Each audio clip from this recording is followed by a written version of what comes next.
네, 요즘 1월에 쓴 난방비 고지서가 속속 도착하고 있죠. 아낀다고 아꼈는데도 생각보다 많이 나온 난방비 때문에 놀란 분들 많으실 텐데요.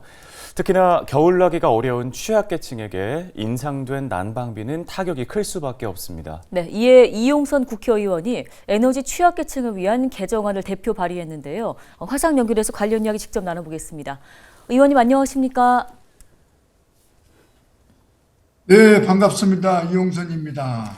예, 이번에 에너지 취약계층을 위한 에너지 지원 관련 법률 개정안을 대표 발의하셨습니다. 어떤 이유에서인지 설명 부탁드립니다.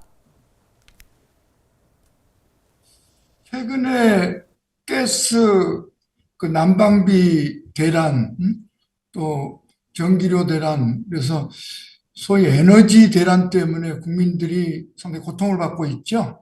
그래서 그 과정에서 드러나고 있는 문제점이 취약계층에 대해서는 에너지 바우처라는 제도로 해서 기초생활 수급자라든지 장애인 등등 지원을 하고 있는데 현행 그 전달 체계 자체가 본인이 신고하는 구조로 되어 있어요. 그러다 보니 본인이 잘 모르고 신청을 못한 경우들이 꽤 많습니다.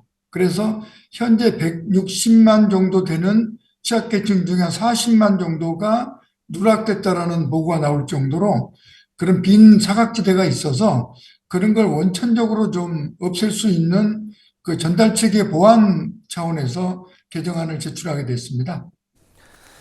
네, 지자체장이 직권으로 지원 신청을 할 수 있도록 하는 게 이번 발의안의 요지로 보이는데요. 실제로 적용이 되면 지금보다 얼마나 많은 취약계층들이 좀 혜택을 받을 수 있을지가 궁금하고요.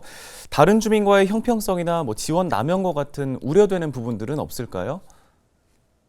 올해 보건복지부에서 사회보장 그 정보 시스템에 기반해서 한 66만 가구 정도를 소위 에너지 바우처 지원 대상으로 발굴해서 지자체에 통보를 합니다. 그래서 현재는 160만 되는데 그 대상자들을 지자체에서 그 본인들한테 우편으로 그 고지하게 되어 있어요. 근데 우편 자체가 전달이 잘 안 되는 경우도 종종 발생할 뿐 아니라 도시가스만이 아니라 다른 종류의 연료를 쓰는 가령 LPG라든지 그 등유라든지 이런 데들 또 좀 취약계층이 있거든요. 매년 그런 사회보장 관련된 복지 정보들이 변동하기 때문에 대상자들이 새로 줄기도 하지만 늘어나기도 하거든요. 그래서 이제 발굴하는 것을 그 하게 되면 전달을 해야 되는데 그때 기존에도 누락분이 있지만 신규도 누락분이 생겨서 그런 경우는 원천적으로 극복하려면 지자체가 가장 그런 정보를 그 잘 파악하고 있고 또 일선에 연결되어 있기 때문에 지자체가 아예 직권으로 신청하고 물론 본인 동의 절차는 밟아야 되죠. 지자체가 직권으로 하게 되면 사각지대가 없어질 거라고 이렇게 저희들이 보는 거고요.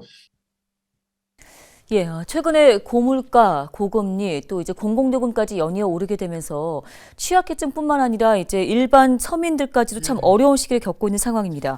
이런 가운데 최근에 추경호 경제부총리가 중산층 재정 지원은 옳지 않다고 말한 바 있는데요. 이 부분에 대해서 어떤 생각이신지 좀 궁금합니다.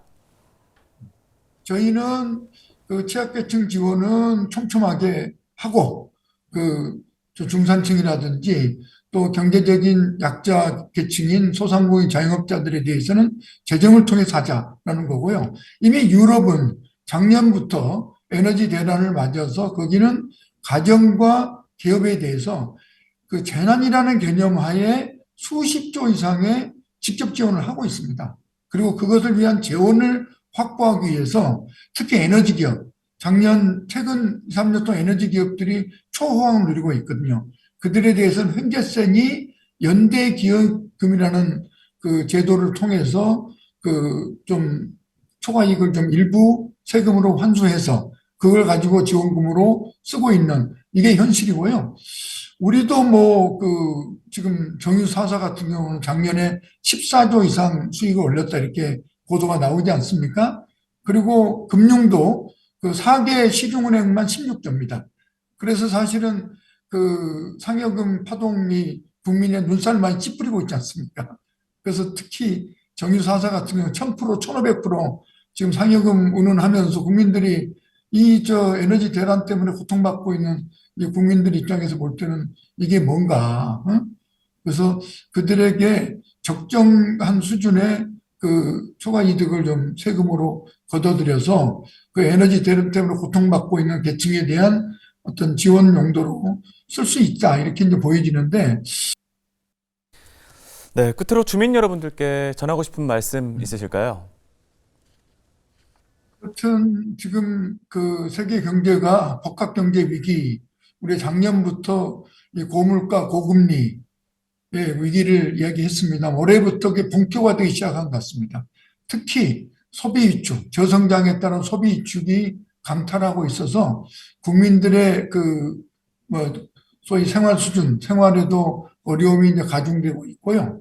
특히 아까 이야기한 일반 소상공인 자영업자 같은 우리 주변에 있는 아주 계층들의 어려움들이 지금 뼈저리게 피부로 느끼고 있다고 이렇게 보여집니다. 이런 어려움들을 좀 정책을 통해서 이럴 때야 국가가 필요한 거거든요. 그래서 정말 국가의 그 존재 이유를 다시 확인하는 차원에서라도 그런 에너지 대란, 이 공공요금 대란에 대해서는 저희들이 정책적인 그 재정을 통한 극복을 저희들이 할 수 있도록 최대한 노력을 해서 국민들의 삶들이 좀 펴질 수 있도록 노력하겠다는 말씀을 드리겠습니다.